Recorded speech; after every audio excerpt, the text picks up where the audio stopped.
sum of odd numbers between 2 and 20. So यो question solve गर्नलाई सुरुमा हामी एल्गोरिदम हेरौँ।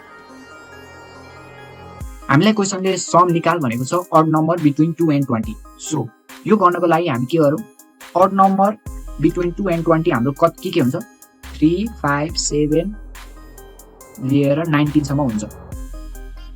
सो अब यसको लागि सम कसरी गर्ने, सुरुमा 3 जोड्ने, त्यो पछाडि 5 जोड्ने, त्यो पछाडि 7 जोड्ने, त्यो पछाडि 19 सम्म हामीले यसरी नै जोइन गर्दै जानु पर्यो। अनि लास्टमा हामीले के गर्नु पर्यो, सिम्पल समलाई प्रिन्ट गरिदिनु पर्यो। सो अब यो एल्गोरिदमलाई कोडमा कसरी लेख्ने हेरौँ। सुरुमा मैले स्क्रिन क्लियर गरिदिन्छु, त्यसपछि मैले सम भन्ने एउटा भेरिएबल बनाउँछु जसको भ्यालु चाहिँ मैले 0 एसाइन गर्छु। त्यसपछि एउटा नम भन्ने भेरिएबल डिक्लेयर गर्छु जसको भ्यालु चाहिँ सुरुमा 3 एसाइन गर्छु किनकि हाम्रो अड नम्बर 3 बाट स्टार्ट हुन्छ। सो अब यो सम निकाल्नको लागि मैले एउटा व्हाइल लुप युज गर्छु, सिम्पल व्हाइल तबसम्म युज गर्छु जबसम्म चाहिँ नमको भ्यालु चाहिँ 20 भन्दा सानो हुन्छ, नम लेस अर इक्वल्स टु 20। त्यसपछि अब म यो सम निकाल्छु, त्यसको लागि मैले simple sum is equals to sum plus num गरिदिन्छु। अब यो लाइनले के भयो भन्दाखेरि हाम्रो समको भ्यालु कति थियो, 0 थियो, अनि नमको भ्यालु कति थियो, 3 थियो। सो हाम्रो यहाँ के भयो, 0 प्लस 3 भयो। यो कति आउँछ, 0 प्लस 3 भयो। सो हाम्रो यो सममा कति छ, भ्यालु 3 छ। अब 3 लाई केसँग जोड्नु पर्यो, 5 सँग जोड्नु पर्यो। त्यसको लागि मैले के गर्छु, num is equals to num plus 2 गरिदिन्छु। अब यो गरिसकेपछि चाहिँ के हो भन्दाखेरि नमको भ्यालु कति थियो, 3 थियो, 3 मा के भयो, 2 भयो, एड भयो, 3 प्लस 2 कति भयो, 5 भयो। अब नममा कति भयो भ्यालु, 5 भयो। अब यो फेरि के हुन्छ, यो स्टेटमेन्ट फेरि लाइन नम्बर 9 मा जान्छ। अब 5 नमको भ्यालु कति भयो, 5 भयो, 5 less or equals to 20 true भयो भनेपछि हाम्रो के भयो, प्रिन्ट 5 भयो।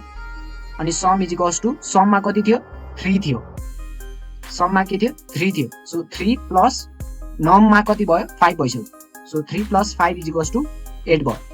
त्यसपछि फेरि नम प्लस 2 भयो, नममा कति छ, 5 प्लस 2 इज इक्वल्स टु 7 भयो। अब फेरि यो स्टेटमेन्ट 9 नम्बरमा पुग्यो, 7 less or equals to 20 true भयो। अब फेरि 7 प्रिन्ट भयो। अनि sum is equals to sum plus num भयो, सममा कति छ, 8 छ, सममा हेर्नु त यहाँ 8 छ। सो 8 प्लस 7 भयो, 8 प्लस 7 कति भयो, 15 भयो।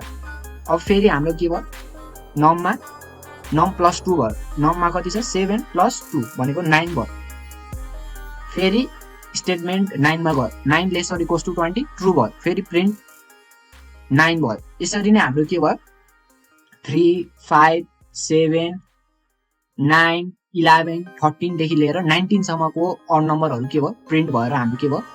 अब डिस्प्ले गरौँ यसलाई, प्रिन्ट गर्दै, print sum of odd numbers between 2 and 20 is sum गर्दै। अब मैले लास्टमा सिम्पल एन्ड गर्दै, हेरौँ हाम्रो यो कोडिङ मिल्छ कि नहीं। त्यसको लागि मैले सिम्पल रन गर्दै, हेर्न सक्नुहुन्छ हाम्रो अड नम्बर 3, 5, 7, 9 देखि लिएर 19 सम्म प्रिन्ट भयो। अनि लास्टमा हाम्रो यो सबै अड नम्बरको sum of odd numbers between 2 and 20 is 99। यो सबैलाई जोडेपछि हाम्रो कति आउँछ, 99। एकचोटि क्याल्कुलेटरमा नि तपाईले हानेर हेर्न सक्नुहुन्छ। So one quiz question for you all. Print sum of even numbers between 2 and 20. So at first pause the video, think of the solution and resume back the video. I will show the solution in 3, 2, 1.